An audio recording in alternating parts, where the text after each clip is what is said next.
Have you ever felt an emptiness in your chest that nothing seems to fill? A longing for something you can't even explain? C.S. Lewis, a writer who started as an atheist and later became a Christian, called this feeling longing for heaven. He realized that this void is not a flaw in us, but a sign that we were made for something greater. Lewis wrote, "If I find in myself a desire that no experience in this world can satisfy, the most probable explanation is that I was made for another world." He said this because, even having experienced many joys in life, he always felt there was something more, something beyond. The Bible is not just a book of rules. It tells the story of God's love and holds secrets that are only revealed when we read with an open heart. Jesus spoke through simple stories called parables and always said, "He who has ears to hear, let him hear." Matthew 11:15. He knew that some truths are felt before they are understood. In Ecclesiastes, there is a verse that says, "God has set eternity in the human heart." 3:11. It's as if we all have a memory inside us of a place we have never seen, but feel is our home. Another passage in the Bible, Hebrews 11:16, speaks of people who desire a better country, that is, a heavenly one. This desire is not imagination, it's a call. Let me tell you a story that helps understand this idea. There was a boy named Elior who was born in a village always covered by a thick fog. The people there lived their lives normally, accepting that fog as part of their everyday. But Elior was different. He missed something, a place he had never seen, but appeared in his dreams every night. One day, Elior met an old traveller who told him about the high land, a kingdom beyond the fog where the sun always shone, and everything was more real and true than the foggy world of the village. These words deeply touched Elior. He began searching for hidden paths, marks on the oldest trees, clues in songs his grandparents sang. The village people found it amusing, said he was daydreaming, but Elior kept searching. Years passed until one dawn. Elior found something incredible, a road made of light that climbed a hill. Following that path, he reached a partially open gate. A gentle voice spoke, "You have always belonged here. The longing you felt was just the call to come home." At that moment, Elior understood he was not escaping from real life. He was finally discovering what was truly real. Lewis wrote similar stories in the Chronicles of Narnia. In his books, Narnia is a magical place, but it is not the final destination. In the last book of the series, The Last Battle, the characters discover that Narnia was just the beginning, a shadow compared to the beauty of their true home. When we look at the starry sky on a clear night, when we hear a song that moves us without knowing why, when we feel a joy so great it almost hurts, these are moments when the fog lifts a bit. They are reminders of our true home. In the Bible, Paul says, "For now we see only a reflection, as in a mirror.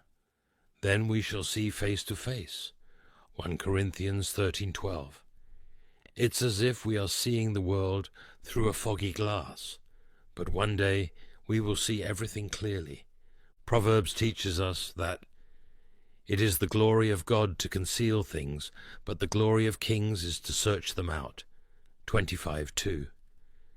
Maybe God has hidden clues about heaven everywhere, in flowers, in mountains, in the laughter of children, to make us search for him. When we understand this, our life gains new meaning. That emptiness in the chest is not a problem. It's a compass pointing home. We were created for a world without tears, without pain, without farewells. Paul reminds us, "But our citizenship is in heaven." Philippians 3:20. Lewis, in his book Surprised by Joy, talks about these special moments as an ache, a sweet pain that reminds us of something wonderful we have yet to fully know. This longing for heaven helps us live better here on earth. It makes us kinder, more patient, more hopeful.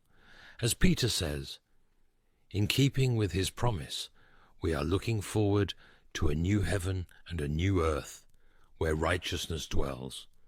2 Peter 3:13. Our life here is like a preparation. Just as a child learns to walk before they can run, we are learning to love before we enter the presence of perfect love. We are practicing kindness in a broken world to be ready for the perfect kindness of heaven. Jesus told the story of the prodigal son, who left home taking his inheritance and ended up living with the pigs before returning repentant to his father. The father did not receive him with criticism, but with a celebration. This is how God receives us when we return to him, with joy, not judgment. Sometimes life's difficulties make us forget our true identity. As John says, "Dear friends, now we are children of God, and what we will be has not yet been made known." 1 John 3:2. We are princes and princesses in disguise, living temporarily away from the palace. Lewis wrote that joy is the serious business of heaven. He believed that true joy is not superficial, like fleeting amusement, but deep and lasting, a foretaste of what awaits us.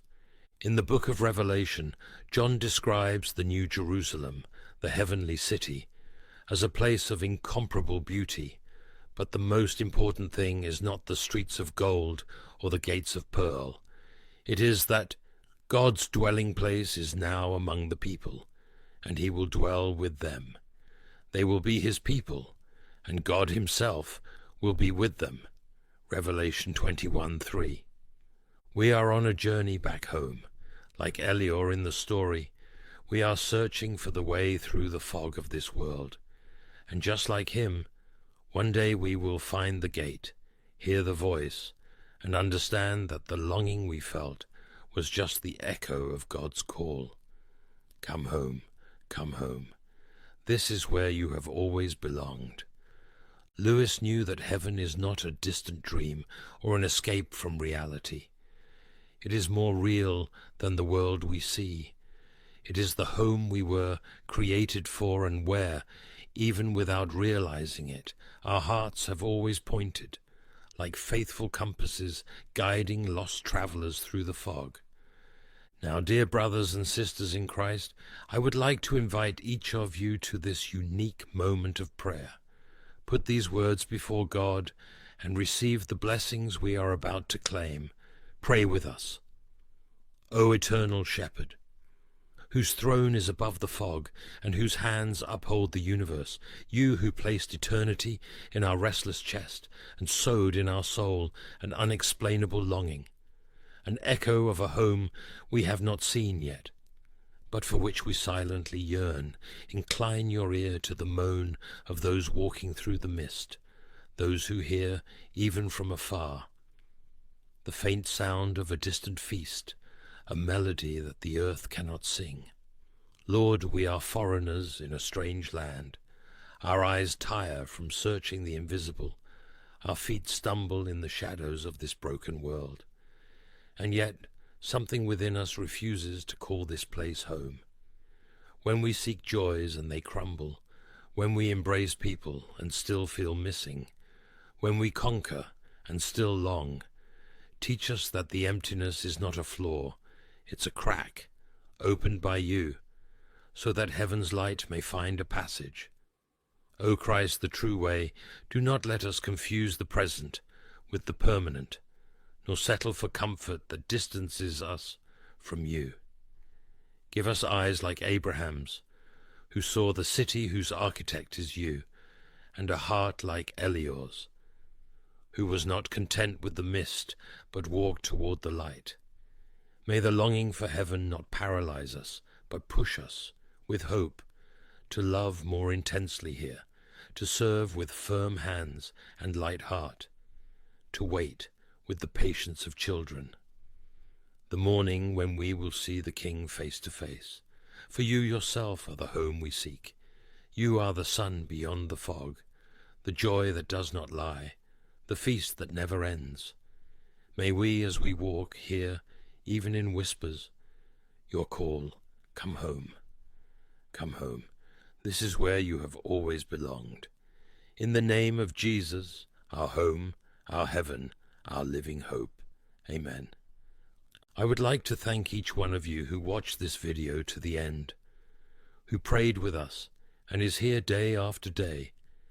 It's a pleasure to be part of your routine of spiritual nourishment. May God bless you greatly and your families. Until the next video. Have you ever sat quietly in the stillness of a moment, only to feel an overwhelming sense of time slipping away? Like sand running through an hourglass, the years seem to vanish before you can grasp them. Perhaps you've looked back on your life and felt a pang of regret, a dream left unfulfilled, an opportunity lost, a season squandered by indecision or pain. These thoughts can be haunting, whispering that the time is gone forever, that the damage cannot be undone. But what if I told you that God doesn't see time the way we do? What if the author of time, who holds the past, present, and future in his hands, has plans to restore what you thought was wasted? Imagine that every tear you've cried, every failure you've endured, and every moment of brokenness was not the end of the story, but the setup for a miraculous comeback. The idea of restoration may seem impossible when you're standing amidst the ruins of what could have been. But that's when God does his best work, when the soil of your heart is broken and ready for new seeds to be planted. You see, God is not limited by what we've lost. His nature is redemptive, and his promise is that he will restore the years the locusts have eaten. Those wasted years you mourn are not beyond his reach. He's preparing to bring beauty from ashes, joy from mourning, and purpose from pain. Let me ask you, have you noticed a stirring in your soul lately? Have you felt a whisper of hope breaking through the fog of regret? Maybe it's subtle, a sense that something is shifting, an urge to prepare for something bigger. Perhaps you've dismissed it as wishful thinking, or perhaps you're afraid to hope, fearing disappointment. But what if that stirring is the voice of God? What if it's his way of drawing your attention to the fact that restoration is near? Picture this: a barren tree standing alone in winter, its branches bare and lifeless. To the untrained eye, it looks dead. But beneath the surface, something miraculous is happening. The roots are absorbing nutrients, preparing for a season of growth. The branches are readying themselves to bear fruit. That tree, much like your life, is not finished. It's waiting for the appointed time to bloom again. This is the promise of restoration. And yet restoration doesn't arrive in a thunderous proclamation. It comes quietly, through signs and whispers, guiding you to the realization that God is at work. You must have eyes to see and ears to hear, for these signs are often subtle but unmistakable. Have you felt an unexplainable restlessness lately?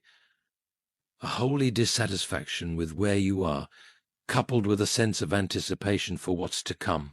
Have you noticed patterns breaking, old wounds beginning to heal, or moments of clarity piercing through the confusion? These are not coincidences. They are divine indicators, signs that God is preparing to restore the years you thought were wasted. Perhaps the greatest challenge is believing that restoration is possible. When regret weighs heavy on your heart, it's easy to fall into the trap of self-condemnation. You tell yourself it's too late. I've wasted too much time. I don't deserve another chance. But let me remind you of something profound. God's grace is not dependent on your performance. His restoration is not earned, it is a gift, and it is given not because you deserve it, but because he loves you. The enemy would have you believe otherwise. He thrives on keeping you in a state of hopelessness, whispering lies that you'll never recover, that the years are gone for good. But those are the same lies that crumble under the truth of God's word. The Bible is filled with stories of restoration: Joseph rising from the prison to the palace, Job receiving double after his suffering, Peter being redeemed after denying Christ. These stories are not exceptions, they are glimpses of God's character. And if he did it for them, he can do it for you. So what should you do when you sense that restoration is near? You listen, you watch, you prepare your heart. You lean into God's promises with faith, even when the evidence hasn't yet appeared. Restoration is not just about getting back what you've lost. It's about becoming who you were always meant to be. It's about God using every trial, every tear, and every setback to shape you into a vessel of His glory. Today I want to share with you 10 unmistakable signs that God is about to restore your wasted years. These signs are not just clues, they are invitations, calls to action that require your faith and obedience. As we walk through them, I want you to hold this truth close to your heart. Nothing is wasted in God's hands. The time you thought was lost is being redeemed, and the best is yet to come. Let's uncover these signs together. Listen closely, for one or more of them may resonate with you today. And if they do, take heart. God is not finished with you yet. The years you thought were gone on the brink of restoration, and your life is about to bloom in ways you never imagined. Sign 1. You feel an unexplainable restlessness. Restlessness is not a burden, it's a divine signal. It's that deep stirring in your spirit that disrupts your comfort and compels you to sit up and take notice. It's as if your soul is being awakened from a deep slumber, shaken by something unseen yet undeniable.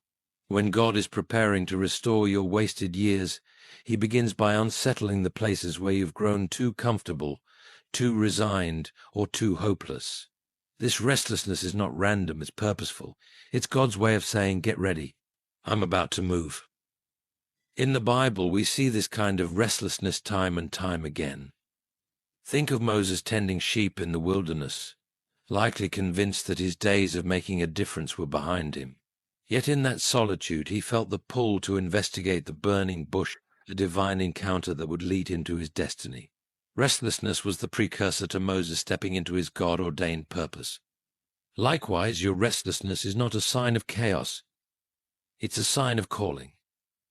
Perhaps you've been feeling dissatisfied with the way things are. The routines that once felt safe now seem stifling. The paths you've walked for years no longer bring peace. This is not failure. It's the Spirit of God stirring your heart for change.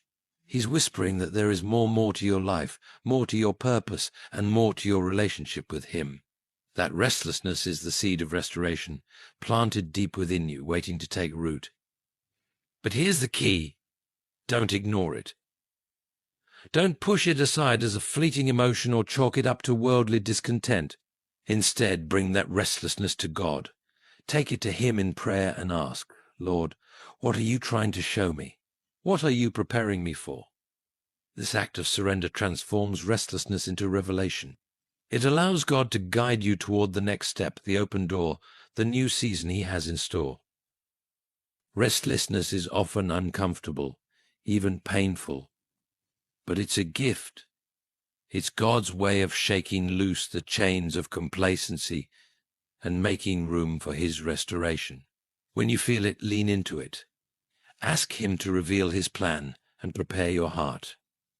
The unexplainable restlessness you feel is not a sign of despair, it's a sign that God is about to restore the years you thought were lost. Sign 2. You're drawn to prayer and reflection. When God is preparing to restore your wasted years, He calls you closer to Himself. Suddenly there's a pull, a yearning to pray, to reflect, to spend time in His presence. It might begin as a quiet nudge, a gentle thought that you should open your Bible, kneel in prayer, or sit silently in His presence. Over time, this nudge becomes a deep desire, an irresistible pull that draws you nearer to Him. This is not coincidence, it's a divine invitation. Throughout Scripture, we see that prayer and reflection are often the starting points for restoration. Think of Nehemiah, who, upon hearing of Jerusalem's broken walls, wept, fasted, and prayed. Before he lifted a single stone to rebuild, he turned his heart to God in prayer. Similarly, your pull toward prayer is not just an urge to talk to God, it's an act of aligning your spirit with His purpose. It's the first step in partnering with Him to restore what has been lost. When you find yourself drawn to prayer, understand that this is God's way of preparing you for what's ahead. Prayer is not merely a ritual. It's a dialogue with the Creator. It's the space where burdens are lifted, clarity is given, and strength is renewed. In those moments of reflection, God begins to speak. He reminds you of His promises, reassures you of His love, and renews your hope. Have you noticed that during this time of prayer, your heart begins to soften? The walls you've built around past hurts start to crumble. Memories that once brought pain are now met with peace. This is not your doing, it's the hand of God at work. Through prayer, He is tilling the soil of your heart, making it fertile ground for the seeds of restoration. But prayer is also a battlefield. The enemy knows its power and will do everything in his power to distract you, discourage you, or make you feel unworthy to approach God. Resist these lies. When you feel drawn to prayer, act on it immediately. Kneel before Him, pour out your heart, and listen for His voice. This is where restoration begins, in the quiet moments where you and God meet. The pull toward prayer and reflection is one of the clearest signs that God is at work in your life. It's His way of preparing your spirit for the restoration that is on its way. Answer His call and watch how He transforms your time with Him into the foundation of something beautiful. Sign 3. Old wounds begin to heal. When God begins to restore your wasted years, one of the first places He works is in the tender, wounded areas of your heart. These are the parts of you that have been scarred by disappointment, failure, betrayal, and loss. For years you may have carried these wounds silently, thinking they were too deep to heal. But when God steps into your story, He does not ignore your pain, He transforms it. Healing often starts in the most unexpected ways. You might find that memories which once filled you with bitterness or grief now bring lessons and growth. The pain that once felt unbearable begins to feel lighter, as if God Himself is carrying it for you. This is His way of restoring not just the years, but the person you were meant to be. He is bringing wholeness to the broken places and turning your scars into stories of His grace. Think of Joseph, who was sold into slavery by his brothers, falsely accused, and thrown into prison. For years it must have felt as though his life was defined by betrayal and suffering. Yet, when God's time of restoration came, Joseph stood before his brothers and said, "You meant evil against me, but God meant it for good." Genesis 50:20. That's the power of divine healing. It doesn't just erase the pain, it redeems it. You may notice that as God begins to heal your wounds, He softens your heart toward others. Forgiveness, which once seemed impossible, becomes a reality. You begin to release the anger and bitterness that have held you captive, making room for peace and joy to take their place. This isn't your strength. It's God's Spirit working within you, setting you free from the chains of your past. Healing old wounds is not always easy. It can feel like reopening scars that you've worked hard to ignore. But God doesn't heal by ignoring. He heals by touching those wounds with His love and truth. He reminds you that you are not defined by your pain, but by His promises. Every tear you've shed is accounted for, and every hurt is being woven into a greater purpose. If you've noticed old wounds beginning to heal, if you found peace where there was once turmoil or strength, where there was once brokenness, know this: God is at work in your life.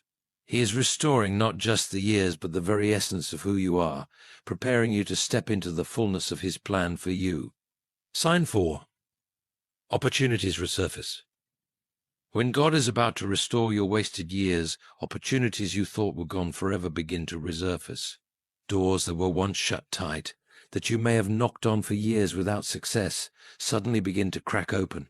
These are not coincidences, they are divine appointments. God, in His perfect timing, is bringing back opportunities that align with His purpose for your life. Consider the story of Peter. After denying Jesus 3 times, Peter must have felt as though his opportunity to serve God was gone. He likely believed he had wasted his calling. But after His resurrection, Jesus sought Peter out, reinstating him with the simple but powerful command, "Feed my sheep," John 21:17. Peter's failure did not disqualify him from his purpose. Instead, it became the foundation for his restoration and the launching point for his ministry. When opportunities resurface in your life, they may not look exactly as you expected. Sometimes they are new versions of old dreams, refined by the wisdom you've gained in your journey. Other times, they are entirely new paths that God has prepared, using the lessons from your past to equip you for what's ahead. These opportunities are God's way of showing you that your story is far from over. But here's the critical part. When these doors open, you must be ready to walk through them. Often the enemy will try to convince you that you're unworthy or ill-prepared. He'll remind you of your past failures and whisper lies that you don't deserve another chance. Don't listen to those voices. When God opens a door, it's not about your qualifications, it's about His grace. If He has called you to it, He will equip you for it. As opportunities resurface, you may also notice a shift in your confidence. You're no longer paralyzed by fear or doubt, but feel a renewed boldness to take risks and trust God's leading. This is a sign of His restoration at work. He is preparing you to step into the opportunities with faith, knowing that He is guiding your steps. If you've seen opportunities reappearing in your life, take heart. These are not random occurrences, they are signs of God's restoration. He is redeeming the time you thought was wasted and positioning you for a season of fruitfulness and fulfillment. Trust Him and step forward in faith, knowing that He has gone before you to make a way. Sign 5. You're surrounded by encouragement. When God begins to restore your wasted years, He often sends encouragement through the voices and actions of those around you. It might be a kind word from a stranger, a timely conversation with a friend, or even an unexpected message that resonates deeply with your spirit. These moments of encouragement are not accidental, they are divine confirmations that God is at work, preparing you for what's ahead. The Bible tells us in Proverbs 16:24, "Gracious words are a honeycomb, sweet to the soul, and healing to the bones." Words of encouragement have the power to uplift and strengthen you in ways you might not even realize. God uses the people around you to remind you of His promises, to breathe life into your weary heart, and to rekindle the hope that has been lying dormant. Have you noticed how certain people have started to speak life over you recently? They might say things like, "I see something special in you," or "I believe this is your season." These affirmations are not mere coincidence, they are God's way of reminding you that His plans for you are still in motion. He places encouragers in your path to counteract the doubts and lies the enemy has whispered for so long. Encouragement doesn't always come through words, sometimes it comes through actions.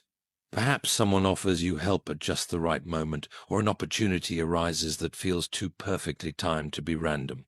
These acts of kindness and support are tangible signs of God's hand on your life.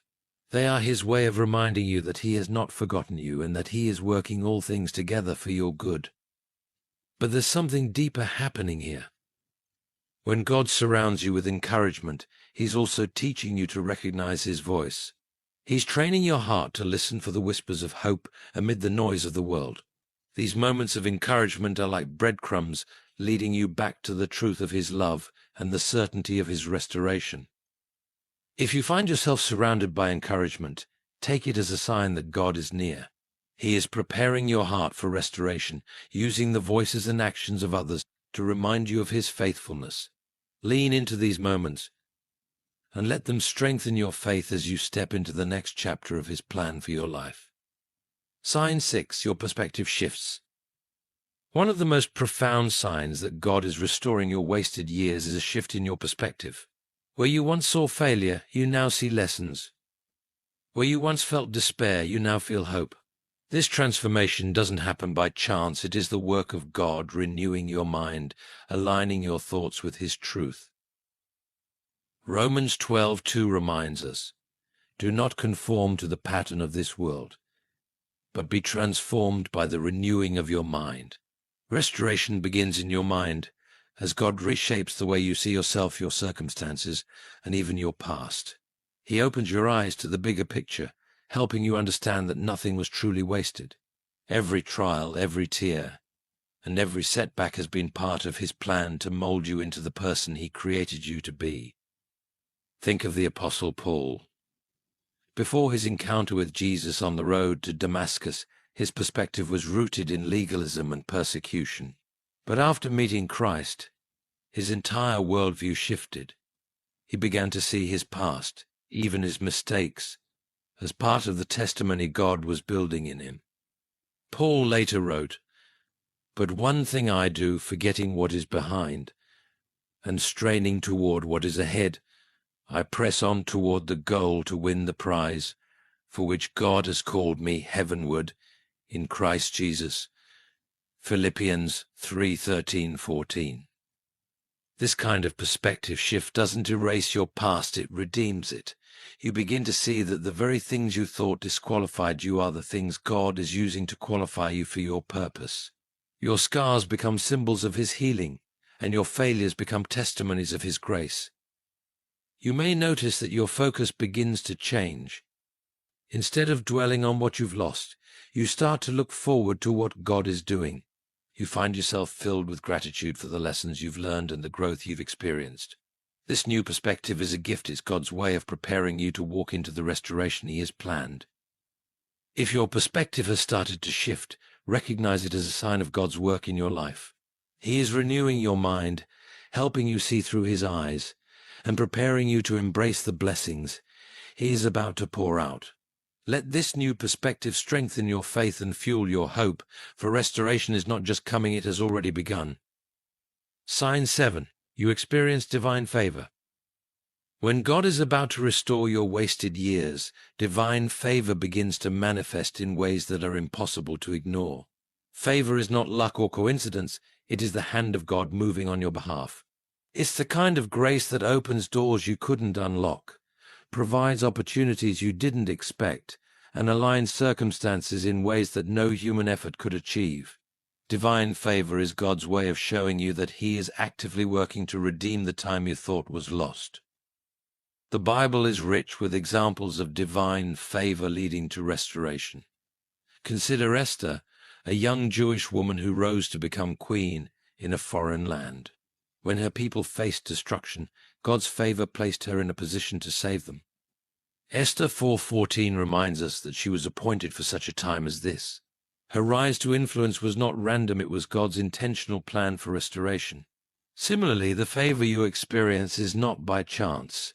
It is God's deliberate act to place you where you need to be for the fulfillment of his purpose. You may notice this favor in the form of unexpected blessings. Perhaps you receive a job offer you didn't even apply for, a financial breakthrough that eases your burdens, or an opportunity that aligns perfectly with your gifts and passions. These moments are not merely fortunate occurrences, they are signs that God's favor is resting upon you. But divine favor isn't just about material blessings. It's also about being in the right place at the right time, surrounded by the right people. You may find that relationships in your life begin to shift, some fading away while others are strengthened or renewed. God's favor orchestrates these changes to position you for the restoration he has planned. Experiencing divine favor doesn't mean the absence of challenges. In fact, you might still face opposition, just as Esther did. But favor ensures that no obstacle can stop God's plan. When his favor is on you, what seems impossible becomes possible. What once felt out of reach is suddenly within your grasp. If you've begun to see evidence of divine favor in your life, take it as a sign that God's restoration is near. This favor is not just for your benefit, it's part of his greater purpose. Embrace it with gratitude and faith, knowing that the God who has started this good work will bring it to completion. Sign 8. You feel empowered to let go. Restoration often begins with release. When God is about to restore your wasted years, you will feel a newfound strength to let go of the things that have been holding you back, painful memories, toxic relationships, unfulfilled dreams, or even habits that no longer serve you. This empowerment to let go is not something you muster on your own. It is a divine gift, a sign that God is preparing your heart for something greater. Letting go can feel like loss. but in God's hands, it becomes gain. Jesus said in John 15:2, "Every branch that does bear fruit he prunes, so that it will be even more fruitful." Pruning is never easy. It requires cutting away the dead or overgrown branches, but it is necessary for new growth. Similarly, when God empowers you to let go, it's not to leave you empty, but to make room for the abundance he is about to bring. Perhaps you felt a quiet conviction to release a grudge you've held for years. Or maybe you've sensed that it's time to walk away from a situation that has drained your energy and joy. These feelings are not coincidences, they are God's Spirit at work, gently guiding you to lay down what you've been carrying so that you can step into freedom. Letting go also involves surrendering control. So often we cling to the past because it feels familiar, even if it's painful. But God's restoration requires trust. It's an act of faith to release your grip and say, "Lord, I trust you to restore what I've lost in your way and in your time." This surrender is the soil in which restoration grows. The empowerment to let go is deeply personal and profoundly liberating. It might look like finally forgiving someone who hurt you or walking away from a dream that no longer aligns with God's purpose for your life. It might mean releasing the guilt and shame that have weighed you down for years. Whatever it is, this act of letting go is not about losing, it's about gaining freedom and making room for God's best. If you've felt this empowerment recently, know that it's a sign of God's restorative work in your life. He is pruning what is no longer fruitful so that you can flourish in the season to come. Trust Him in the process and take that step of faith to release what He's calling you to let go. The freedom you embrace today is the foundation for the restoration He is preparing to pour into your life. Sign 9. Your faith is strengthened. When God is about to restore your wasted years, one of the clearest signs is a deep and growing sense of faith. This faith is not something you manufacture on your own. It's a gift from God, ignited and nurtured by His Spirit. It's a faith that rises up even in the face of uncertainty, reminding you that He is in control and that His promises will come to pass.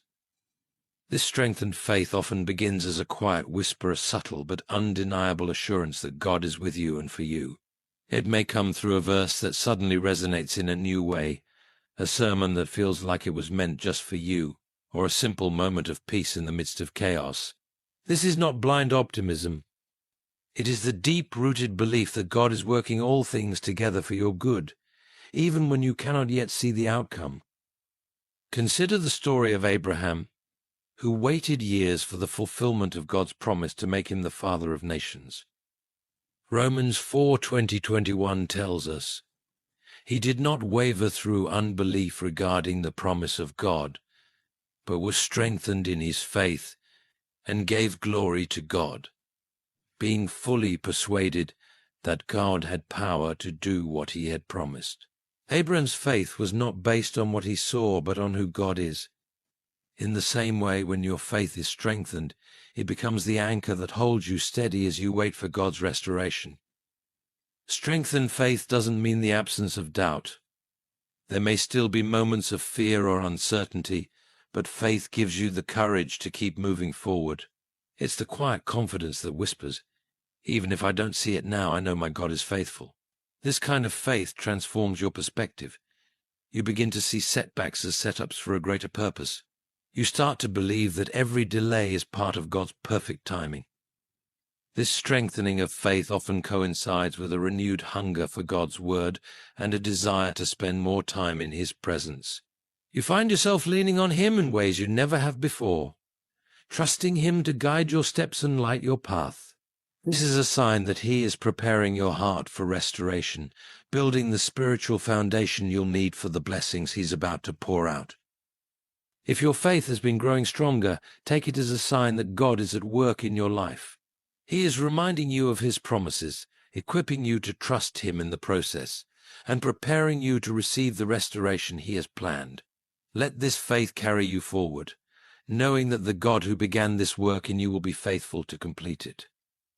Sign 10. You sense a renewed purpose.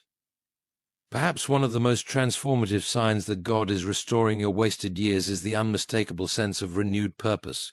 Where there was once confusion, there is now clarity. Where you once felt aimless, you now feel a deep conviction that your life has meaning and that God is calling you to something greater. This renewed purpose is not just a fleeting emotion. It's a divine awakening that aligns your heart with God's plan for your life.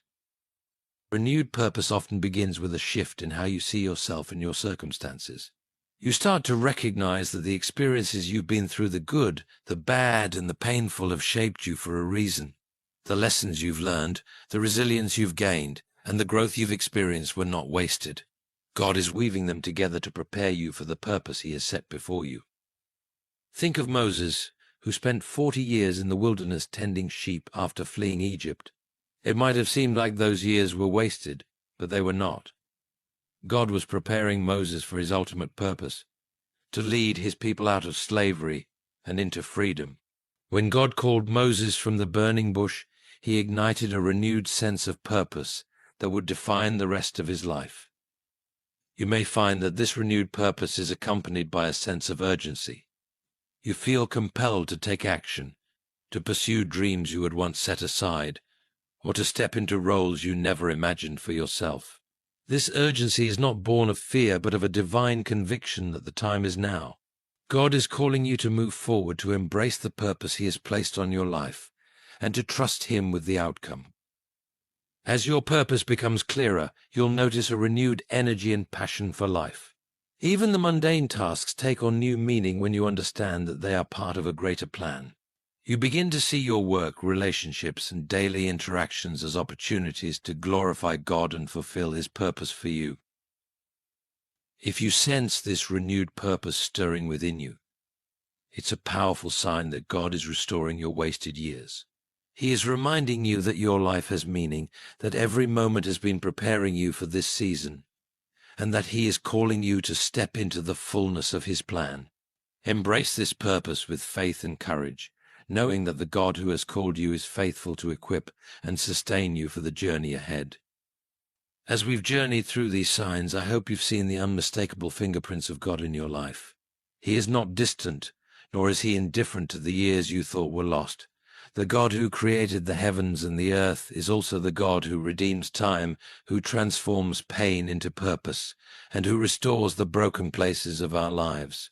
Each sign we've discussed is a whisper of His love, a gentle reminder that nothing is beyond His power to redeem. Restoration is not just about getting back what was lost, it's about receiving something greater.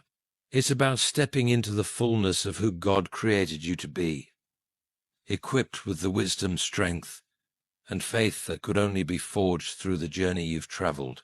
He doesn't merely patch up the cracks, He rebuilds, renews, and makes all things new. But restoration requires something from